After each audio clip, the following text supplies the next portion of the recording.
Kau siapkan bagi masa depanku yang penuh harapan. Semua baik, semua baik. Apa yang telah Kau perbuat di dalam hidupku,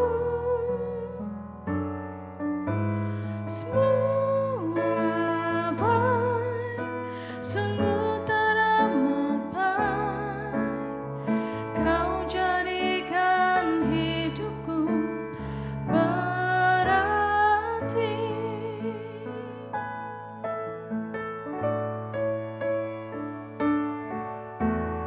Dari semula telah Kau tetapkan hidupku dalam tangan-Mu, dalam rencana-Mu Tuhan. Rencana indah telah Kau siapkan bagi masa depanku yang penuh harapan. Semua baik, semua baik. Apa yang telah Kau perbuat di dalam hidupku, semua baik, sungguh teramat baik. Kau jadikan hidupku berarti. Semua baik, semua baik. Apa yang telah Kau perbuat di dalam hidupku, semua baik, sungguh teramat baik. Kau jadikan hidupku berarti.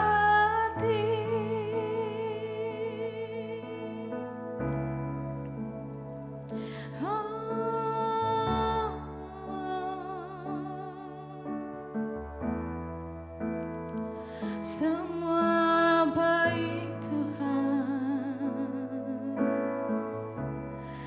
yang Kau rancangkan buat hidup kami.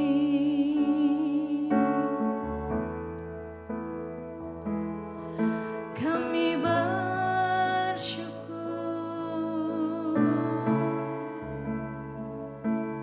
Kau sungguh baik Tuhan.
semua baik, semua baik. Apa yang telah kau perbuat di dalam hidupku, semua baik, sungguh teramat baik. Kau jadikan hidupku berarti, kau jadikan hidupku berarti, kau jadikan hidupku berarti.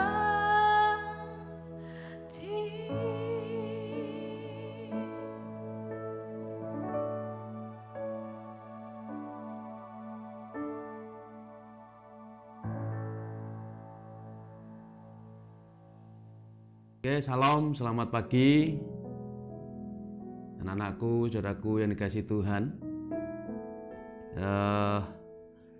Bagaimana kabarnya? Sehat semua?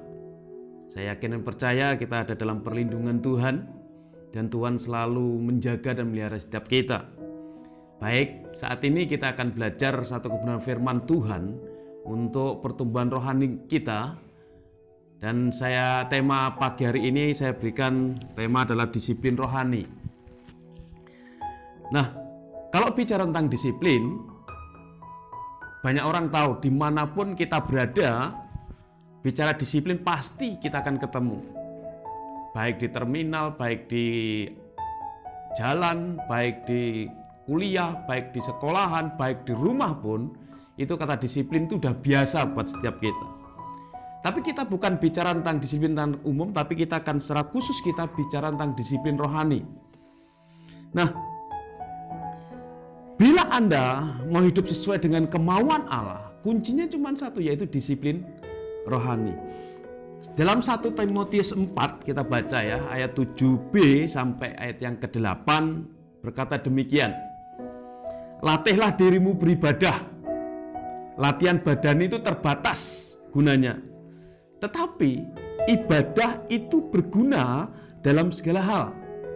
Karena mengandung janji baik untuk hidup ini maupun untuk hidup yang akan datang. Nah, ini bicara apa? Bicara tentang disiplin rohani, kehidupan rohani. Di sini digambarkan sebagai seorang olahragawan. Seorang olahragawan, dia mau menjadi seorang pemenang. Dia pasti akan terus berlatih untuk mencapai target yang dia inginkan. Nah, pertumbuhan rohani itu bukan hanya bicara berusaha dengan keras, tetapi berlatih lebih bijaksana.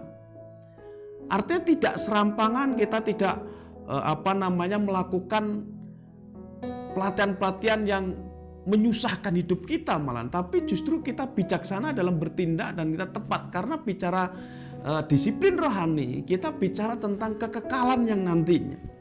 Nah, setiap aktivitas yang kita lakukan ya, yang bisa membantu kita memperoleh kekuatan untuk apa? Untuk menjalani hidup seperti yang diajarkan dan dicontohkan oleh Kristus.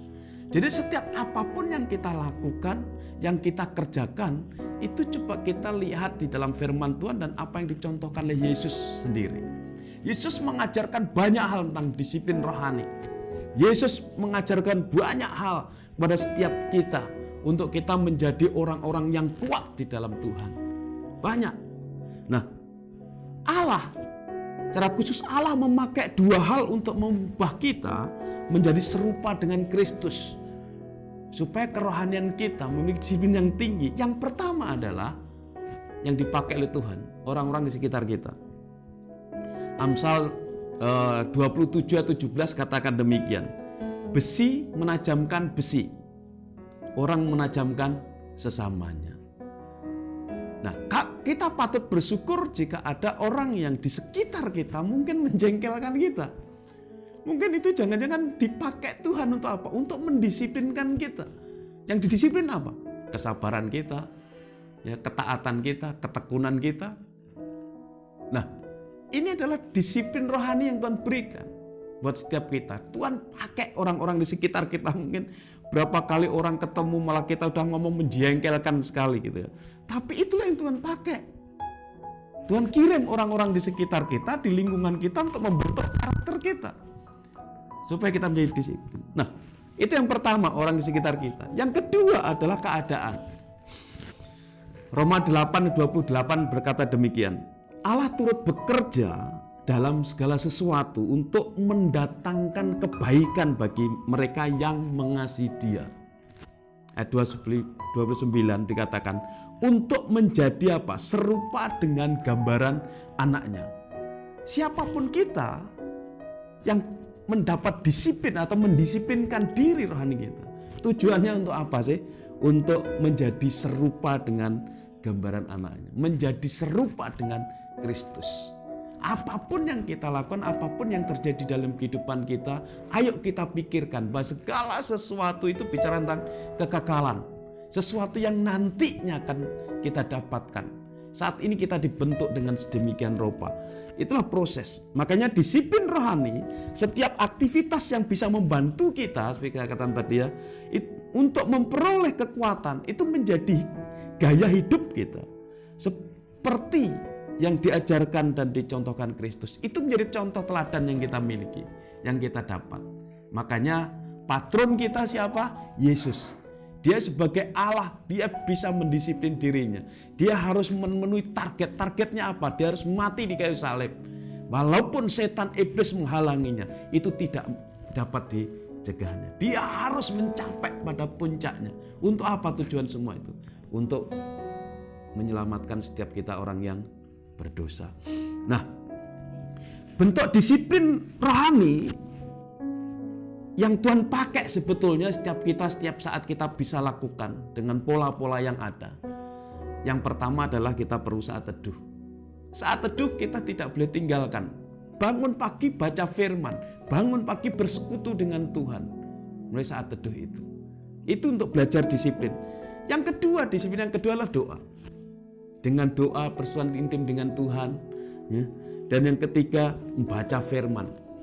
Dan berikut adalah bersekutu satu dengan yang lainnya dan juga bersaksi. Bersaksi itu juga sebagai sarana untuk pertumbuhan rohani kita. Juga itu mendisiplin ketaatan kita kepada Tuhan. Kita belajar disiplin, kita belajar taat kepada firman-Nya. Nah,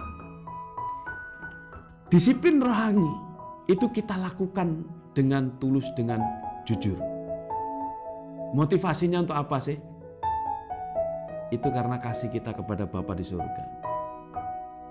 Jadi bukan karena dituntut orang lain. Kita mendisiplin rohani kita.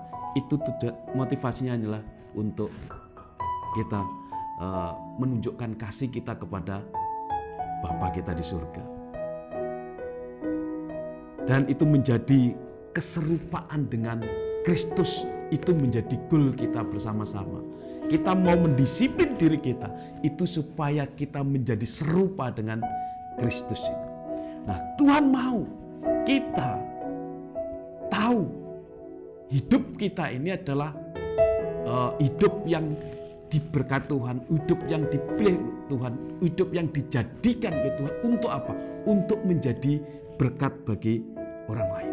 Nah, akar masalah untuk mendisiplin rohani sebenarnya bukanlah disiplin yang ketat, yang harus membuat aturan yang begitu ketat, enggak, melainkan apa?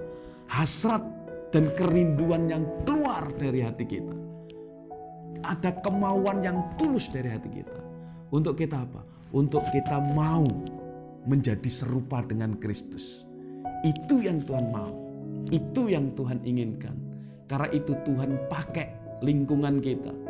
Saudara kita mungkin situasi, keadaan lingkungan kita. Itu juga Tuhan pakai.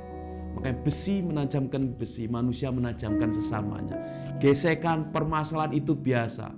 Tapi bagaimana sikap kita, tanggapan, respon kita terhadap permasalahan itu sangat menentukan siapa jati diri kita sebenarnya. Karena itu terus semangat, terus bergarah dalam Tuhan, terus disiplin rohani saudara, supaya saudara berkenan di hadapan Allah. Target kita, goal kita menjadi serupa dengan Kristus. Tuhan Yesus memberkati.